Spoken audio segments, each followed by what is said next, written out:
Okay. Hi, everyone. Um, I'm going to be researching development and the return to neoliberalism in Ecuador, and specifically how it's had an impact on the indigenous community, their responses and protests, and what's led up to all of this. So, to give you some historical background, before colonization, Ecuador was mainly occupied by warring chiefdoms and tribes until the Inca Empire took over from Peru in the mid 1400s and established Quechua as their lingua franca. That was pretty short lived, as in 1534, Francisco Pizarro invaded from Peru and established, obviously, like the Spanish colonization, the viceroys, inspired architecture. Ecuador is mostly Catholic. In 1822, Ecuador becomes a part of Simón Bolívar's Gran Colombia. And in 1830, as Gran Colombia dissolves, Ecuador becomes a republic. It's also important to note that in 1852, slavery was outlawed several years before the US. So getting into the 20th century, for most of the 20th century, there has been a border conflict with Peru, which has caused wars and aggression. And it stems back from Spanish colonialism and debating over, border lines, who ruled what should we get, etc. But it really ended in 1998. Throughout the 50s and 60s, the IMF and World Bank is kind of introduced with some loans. 1792 is the completion of the Andean oil pipeline, which makes Ecuador the second largest exporter of oil in Latin America. Throughout the 70s, there's also lots of unstable, US-backed, of course, military juntas that take over one after another, and that doesn't end until 1975 to 1979 with a return to election democracy. But throughout the 80s, 90s, and early 2000s, the presidential turnover rate is extremely high. There's corruption, non-peaceful transition of power. And during this time period, the indigenous movement really does rise up and take hold. The 80s is, of course, the introduction of neoliberalism, and the debt crisis has really surmounted at this time, which forces Ecuador to open to foreign trade. They become a part of the World Trade Organization, and the 90s really continues neoliberalism. So getting into the 21st century, in 2000, the economy completely collapses. The sucre, which was the Ecuadorian currency, is no longer, and the president established the dollarization at the time, and he was ousted by indigenous groups, really. And the indigenous groups united have so much power that they are able to back presidents and oust them if needed. In the early 2000s, of course, we see 21st century socialism rise with the pink tide. In 2006, Rafael Correa is elected on an anti-neoliberal platform, anti-foreign trade and investors, all of that. And in 2008, he declares that Ecuador's debt is illegitimate due to corruption of previous administrations, which does uphold some in international court, and he gets 60% of it reduced. 2008 is also the rewrite of the Constitution, which references the rights of nature. For the first time in the world, in any country, the rights of nature are written into the Constitution. For the next decade, Rafael Correa will rewrite, add amendments, and get his legislators to add things into the Constitution, but 2008 was the formal rewrite. And during this time period, of course, as we know, Buen Vivir and Sumac Calçai are becoming popular models of post-neoliberalism development. Indigenous groups are advocating, they're being supposedly listened to in formal settings. But at the same time, Ecuador is contradicting itself, and its leadership is supporting, Correa supported the 2009 mining law and extractivism as a whole, which does lead to oil wealth.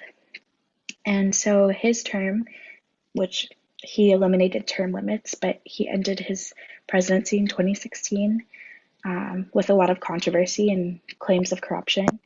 But it is important to note that poverty was reduced, the GDP did rise, and um, that's when we start to see the shift to the right.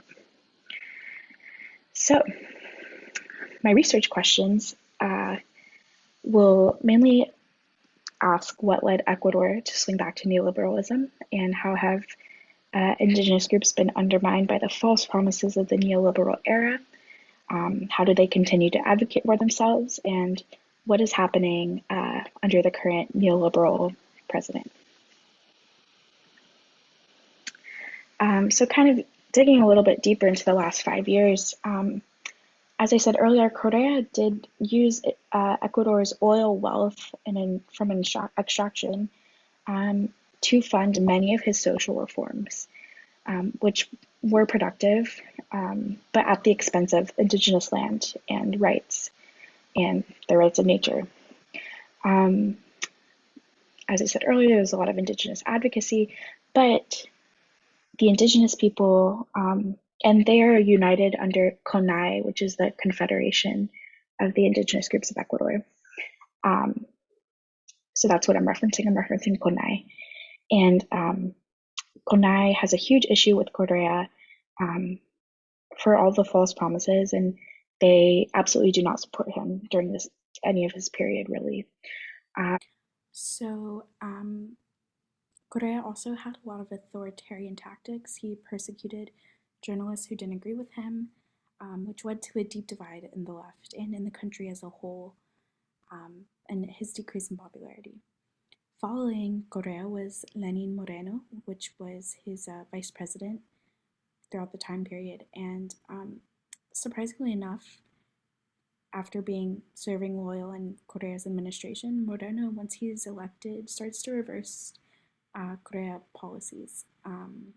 He's more centrist, he opens up trade, and this is where we start to see a little bit more of the neoliberal policies come into play.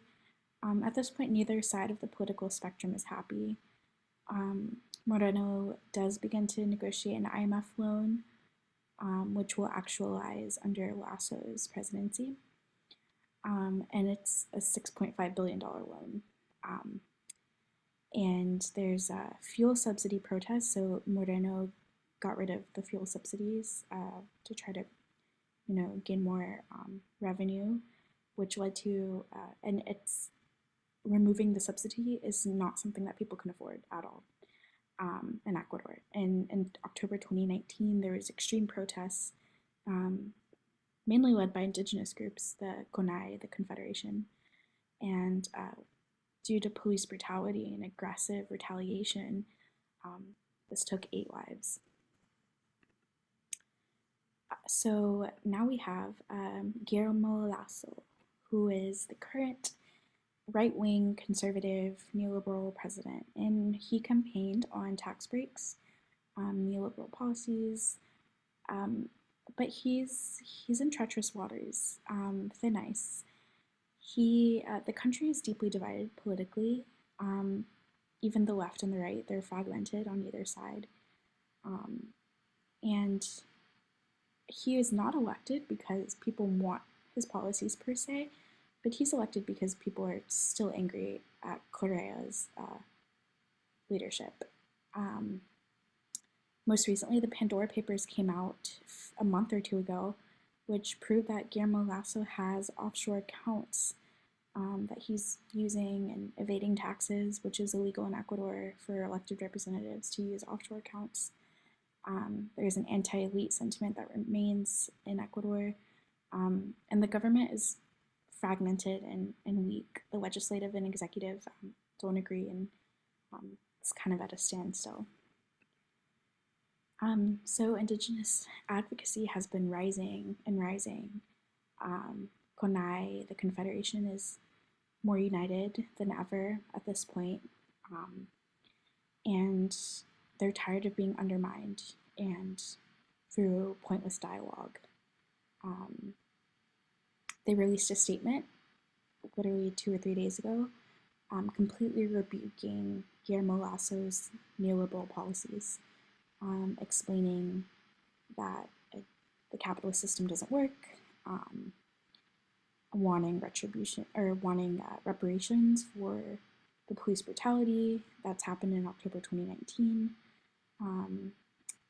wanting labor rights, workers' rights, saying that they're going to stay put on their land. So I think analyzing the indigenous response and how things have become so polarized in Ecuador will be really interesting. And this is a quote from their most recent response by Annie Shunku. She says, "There is a reinvention of the capitalist system. When it sees a crisis, it looks for a way to reinvent itself and to continue with its accumulation model. As class contradictions become more acute, capitalism also needs to set up models of increased violent repression."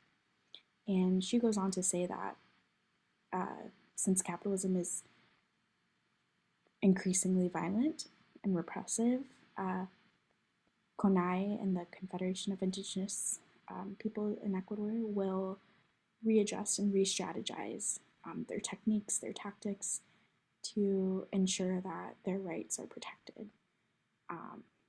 So I'm excited to learn more and to get into this. Thank you.